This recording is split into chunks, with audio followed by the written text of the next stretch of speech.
Kwa maelfu ya miaka, wanadamu wamekuwa wakifukuzia ndoto moja kubwa kuliko zote.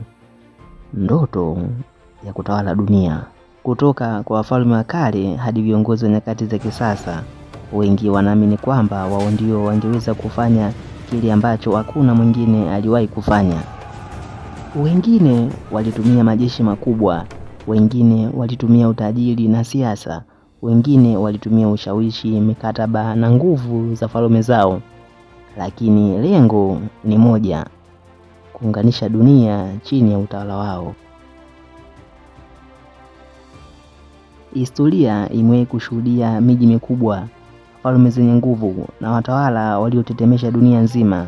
Babeli ilisimama kwa fahari. Nebukadneza alijivunia utukufu wa himaya yake. Koreshi wa Wamedi na Wajemi aliangusha mataifa mengi chini ya utawala mmoja. Alexander Mkuu aliteka sehemu kubwa ya dunia iliyojulikana akiwa bado kijana.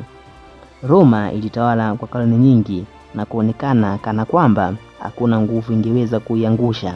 Charlemagne aliota kuifufua tena himaya ya Magharibi. Charles wa tano alitawala maeneo makubwa kiasi kwamba ilisemekana jua alikuzama katika himaya yake.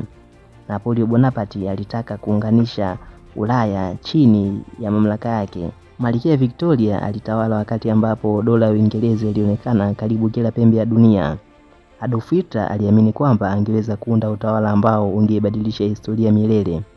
Na hata katika nyakati za kisasa, viongozi na mashirika mbalimbali yameendelea kutafuta njia za kuunganisha dunia.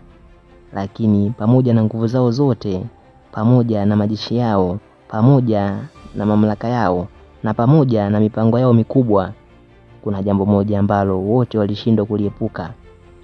Mwisho, falme zao zilianguka, mipaka yao ilibadilika, mipango yao ilisimama, na ndoto zao zikabaki kuwa sehemu ya historia. Hii inatupeleka kwenye swali muhimu sana. Kwa nini hakuna mwanadamu aliyewahi kutawala dunia yote milele?